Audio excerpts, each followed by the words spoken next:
Hello students, welcome to dream classes. ठीक है, आपको लास्ट कक्षा में हमने गवर्नर जनरल पढ़ाए थे। आज हम फिर से गवर्नर जनरल के बारे में अध्ययन करेंगे। गवर्नर और गवर्नर जनरल, इसके बाद गवर्नर जनरल के बाद आपका आएगा वायसराय। भारत में ईस्ट इंडिया कंपनी आई और ईस्ट इंडिया कंपनी के द्वारा क्या किया गया, समय समय पे अलग अलग गवर्नर जनरल की नियुक्ति की गई भारत में। यानी कि आप देखते हैं कि सबसे पहले जो आपकी ईस्ट इंडिया कंपनी है, इस ईस्ट इंडिया कंपनी ने बंगाल पर अधिकार किया। किस पर अधिकार किया बेटा? बंगाल पर अधिकार किया। और बंगाल पर उसने अधिकार किया और बंगाल में ही सबसे पहले अंग्रेजी सत्ता स्थापित हुई, इसलिए बंगाल का पहला गवर्नर बनाया गया। बंगाल में अंग्रेजों का पहला अंग्रेज गवर्नर बनाया गया। तो यहाँ पर जो गवर्नर वर्ड आएगा ये बंगाल का गवर्नर के लिए आएगा, बंगाल का गवर्नर। आप सब जानते हैं कि 1757 की क्रांति हुई, 1757 की क्रांति। और 1757 में क्या हुआ था? प्लासी का युद्ध हुआ था। कौन सा युद्ध हुआ था? प्लासी का युद्ध, प्लासी का युद्ध। और 1764 में बक्सर का युद्ध हुआ था, बक्सर का युद्ध। इन दोनों युद्धों ने अंग्रेजी सत्ता को बंगाल में स्थापित किया। तब जब 1757 का जो समय था, 1757 से लेकर 1760 तक के, तो 1757 से लेकर 1757 का बंगाल का प्रथम गवर्नर रॉबर्ट क्लाइव को बनाया गया। किसे बनाया गया? रॉबर्ट क्लाइव को बनाया गया। तो बंगाल का पहला गवर्नर कौन हो गया? Robert Clive. क्वेश्चन आएगा, बंगाल का पहला गवर्नर रॉबर्ट क्लाइव 1757 से लेकर 1760 ईस्वी तक के ये शासन किया। इसी गवर्नर जनरल के नेतृत्व में 23 जून 1757 को प्लासी का युद्ध हुआ। और जो प्लासी का युद्ध है, ये प्लासी की लड़ाई जो है, ये रॉबर्ट क्लाइव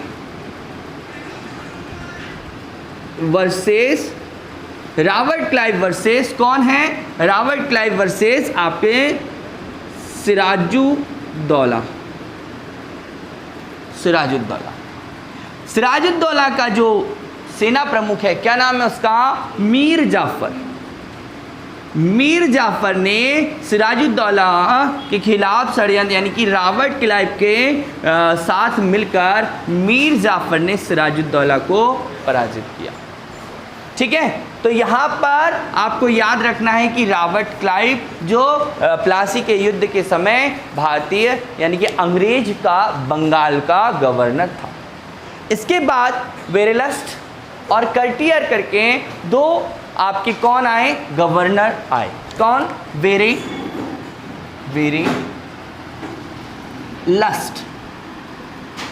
उसके बाद कर्टियर ये बंगाल के गवर्नर के रूप में रहे। वेरेलस्ट जो थे ये 1760 से लेकर 1765 तक रहे। कर्टियर 1767 से लेकर 1769 तक के रहे, 72 तक। और इन्हीं के बीच में रॉबर्ट क्लाइव पुनः आए थे। रॉबर्ट क्लाइव ने इलाहाबाद की दो संधि की।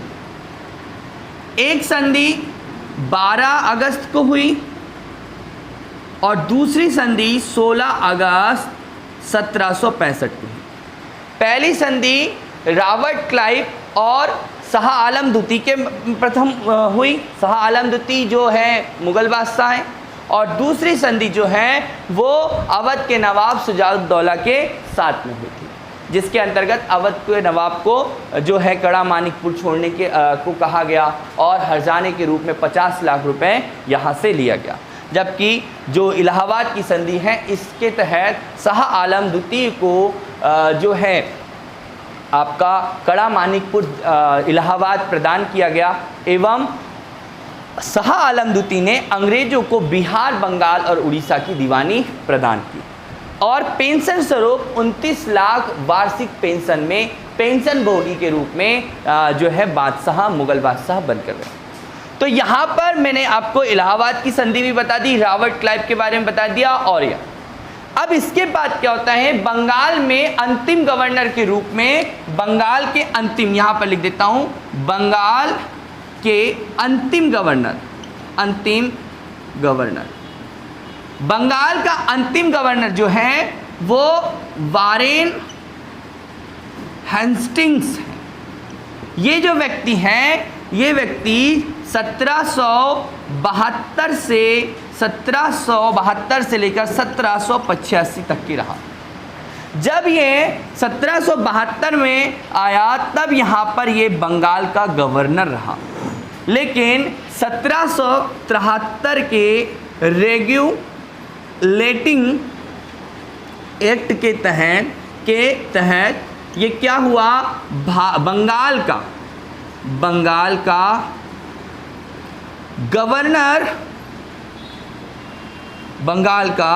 गवर्नर जनरल कहलाने लगा या बना। ठीक है, तो क्या था कि रेगुलेटिंग एक्ट जो था ये ईस्ट इंडिया कंपनी पर नियंत्रण में लिया जाने वाला एक्ट था ईस्ट इंडिया कंपनी को, और ईस्ट इंडिया कंपनी में के तहत यहाँ पर बंगाल के गवर्नर जो है, इस बंगाल ये बंगाल है, यहाँ पर बिहार है, उड़ीसा, आपका मद्रास अभी वर्तमान में चेन्नई, यहाँ पर बम्बई, ये बम्बई प्रेसिडेंसी है, मद्रास प्रेसिडेंसी है, उड़ीसा वाला क्षेत्र है, साथ में बिहार और बंगाल का क्षेत्र है। इस क्षेत्रों पर प्रत्यक्ष रूप से अंग्रेजों का शासन हो गया। तो बंगाल, बिहार और उड़ीसा के दीवानी किसको प्रदान किए हैं, शाह आलम द्वितीय ने इलाहाबाद की संधि के तहत 12 अगस्त 1765 को किसने दी है, शाह आलम द्वितीय ने दी है। और इस बंगाल के जो गवर्नर हैं उसको 1773 के रेगुलेटिंग एक्ट के तहत बंगाल का गवर्नर जनरल बनाना है। यानी कि बंगाल का पहला गवर्नर जनरल कौन है, बंगाल का पहला गवर्नर जनरल जो है वो वारेन हेस्टिंग्स है, और बंगाल का अंतिम गवर्नर जो है वो भी कौन है, वारेन हेस्टिंग्स है। तो ये हुआ बंगाल के गवर्नरों के बारे में। ठीक है, तो बंगाल का गवर्नर रॉबर्ट क्लाइव बहुत इंपॉर्टेंट है। रॉबर्ट क्लाइव के समय प्लासी का युद्ध हुआ था, ये याद रखना। उसके बाद वेरेलस्ट के समय आपका बक्सर का युद्ध हुआ था, 1764 के समय ये युद्ध हुआ था। और इन दोनों युद्ध के बीच में एक बहुत महत्वपूर्ण युद्ध है, वो भी आपको याद रखना। यदि 1757 का युद्ध आपको याद है कि प्लासी की लड़ाई है, ये बहुत ही इंपॉर्टेंट एग्जाम में की लड़ाई, आपको ये युद्ध कह दो, लड़ाई कह दो, ये बहुत इंपॉर्टेंट है, एक क्वेश्चन आएगा। दूसरा 1764 का युद्ध। अब 1764 का युद्ध जो है ये बक्सर का युद्ध है, ये बक्सर नामक जगह पर हुआ था। ये 1764 का युद्ध जो है, इससे पहले 1757 का जो युद्ध हुआ, ये युद्ध, ये लड़ाई सिराजुद्दौला और रॉबर्ट क्लाइव के मध्य हुई है। जबकि 1764 का युद्ध जो है वो बंगाल के नवाब मीर कासिम, अवध के नवाब, यहाँ पर बंगाल है, यहाँ पर अवध है, और ऊपर इस जगह पर आपको दिल्ली मिलेगा। दिल्ली में मुगल बादशाह है। आप भी जानते हैं कि मुगल बादशाह 1526 में बाबर के नेतृत्व में भारत में मुगलों की स्थापना हुई, मुगल साम्राज्य की स्थापना हुई। वही मुगल बादशाह औरंगजेब की मृत्यु के पश्चात जो है उनकी दुर्गति हुई, यानी कि कमज़ोर मुगल बादशाह आए, और उनके कारण बीच बीच में अनेक राज्यों का बंटवारा हुआ, अनेक नए नए साम्राज्य, नए नए राजवंशों के उदय हुआ। तो यहाँ पर दिल्ली में उस समय शाह आलम द्वितीय नाम के जो है शासक रहे हैं, शाह आलम द्वितीय के समय। तो अवध में शुजाउद्दौला, शाह आलम द्वितीय दिल्ली में, और बंगाल में मीर कासिम, इन तीनों की संयुक्त सेना ने ही 1764 के बक्सर के युद्ध में भाग लिया, और अंततः अंग्रेज की इसमें विजय हुई। ठीक है, तो ये आपको ध्यान रखना है, यहाँ से एग्जाम में क्वेश्चन पूछे जाने हैं इसलिए। देखिए इसी समय में आपका क्या हो रहा है कि इन दोनों के बीच में एक समय आता है 1761 का। 1761 का जो युद्ध होता है यहाँ पर 1761 में पानीपत की तृतीय लड़ाई होती है। पानीपत का कह सकते हैं तृतीय युद्ध। इस पानीपत का तृतीय युद्ध जो होता है ये अफगान शासक जो है इधर अफगानिस्तान वाले क्षेत्र से आने वाला अफगान शासक का क्या नाम है उसका, अहमद शाह अब्दाली। अफगान शासक अहमद शाह अब्दाली के आक्रमण के कारण पानीपत की तृतीय लड़ाई जो थी सदाशिव राय के नेतृत्व में मराठाओं ने की। इसमें मराठाओं की हार हुई। आपको याद रखना है कि पानीपत का जो तृतीय युद्ध है यहाँ मराठा शक्ति को समाप्त करने का सब में बहुत बड़ी भूमिका अदा की। ठीक है, इस मराठा शक्ति की समाप्ति यानी कि यहाँ पर अंग्रेजों को क्या मिला, अंग्रेजों को लाभ मिला, क्योंकि इस समय कोई भी अगर कोई बहुत ही शक्तिशाली जो एक शक्ति थी वो कौन थी, दक्षिण में स्थित मराठा।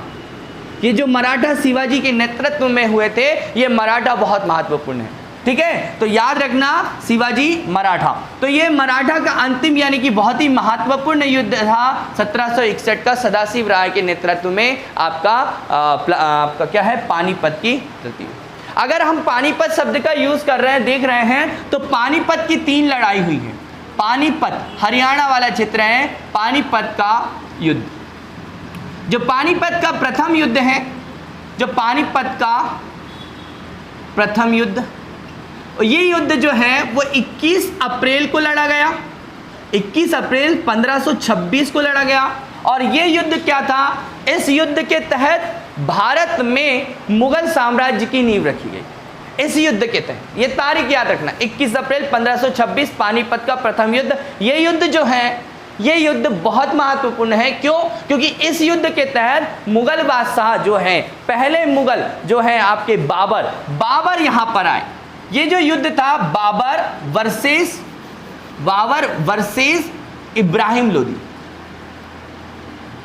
ये जो लोदी है, लोदी वंश जो है, दिल्ली सल्तनत, आपको ध्यान रखना है, दिल्ली सल्तनत जो 1206 से शुरू हुई थी 1526 तक दिल्ली सल्तनत चली, जिसमें गुलाम वंश आए, जिसमें गुलाम वंश, तुगलक वंश, सैयद वंश, ठीक है, आपको खिलजी वंश, और आपको यहां पर याद रखना लोदी वंश। लोदी वंश अंतिम है और पहला कौन है, गुलाम वंश है। तो इब्राहिम लोदी अंतिम दिल्ली सल्तनत के शासक थे, यानी कि याद रखना कि इनकी मृत्यु भी युद्ध के दौरान हो गई थी, इब्राहिम लोदी की। और इन्होंने अपनी यानी कि इनके जो पिता थे, इनके जो पूर्वज थे सिकंदर लोदी, उन्होंने आगरा शहर की नींव रखी थी 1504 में, और 1506 में उन्होंने आगरा को अपनी राजधानी बनाया। तब से दिल्ली सल्तनत की राजधानी जो है वो आगरा हुई, और आगरा में जो है आगरा के शासक इब्राहिम लोदी को युद्ध के दौरान यानी पानीपत के प्रथम युद्ध में बाबर ने पराजित किया।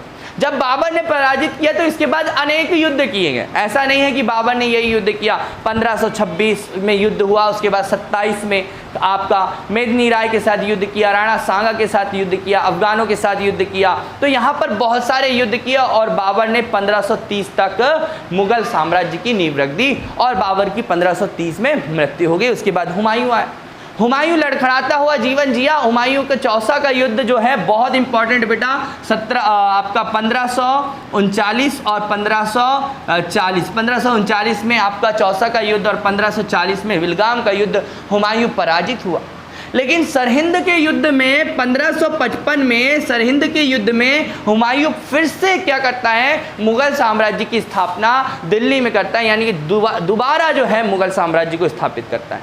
क्यों? क्योंकि हुमायूं को 1539 और 40 में शेरशाह सूरी ने, जो बिहार का यानी कि बंगाल का शासक क्षेत्र था, उस राजा ने इसको क्या कर दिया था, पराजित कर दिया। अब इंपॉर्टेंट आता है पानीपत की द्वितीय लड़ाई, क्योंकि हम पानीपत के बारे में बात कर रहे हैं। तो पानीपत का द्वितीय युद्ध, अब जो पानीपत का द्वितीय युद्ध है ये अकबर है। अकबर का सेनापति, यहाँ पर सेनापति जो है वो आपका कौन है, इनको जो इनका संरक्षण जो इन्हें दिया गया, बैरम खां। इनका सेनापति, इनका संरक्षण जो है वो बैरम खां है। और वर्सेस यहां पर अफगान सेनापति हेमू। ये अफगान सेनापति तो अफगान सेनापति हेमू और अकबर के मध्य 1556 में ये युद्ध हुआ बेटा, ये आपको याद रखना है। 5 नवंबर 1556 को जो युद्ध हुआ ये अकबर और हेमू के मध्य, ये पानीपत की द्वितीय लड़ाई। तो पानीपत की 3 लड़ाई है। पानीपत की प्रथम लड़ाई बाबर और इब्राहिम लोदी, पानीपत की द्वितीय लड़ाई अकबर और हेमू अफगान शासक, और पानीपत की तृतीय लड़ाई जो मैंने आपको यहां बताई, क्या अहमद शाह अब्दाली जो अफगानी है और मराठा शासक सदाशिव राय के मध्य। तो ये जो सब घटनाएं हो रही हैं, यानी कि प्लासी का युद्ध 1764 में, बक्सर का युद्ध और 1771 का, ये बंगाल के क्षेत्र में हो रही है, और 1761 जो है ये उत्तर भारत में, दिल्ली के उत्तर में, हरियाणा के क्षेत्र में हो रही है। यहाँ पर जो मराठा शासक है उसकी समाप्ति। तो यहाँ बंगाल का गवर्नर रॉबर्ट क्लाइव पढ़ा और बंगाल का अंतिम गवर्नर वारेन हेस्टिंग्स पढ़ा। यहाँ से एग्जाम में एक क्वेश्चन आने हैं, आपको ये ध्यान रखना है, ठीक है। चलिए इसके बाद हम बाद में देखते हैं।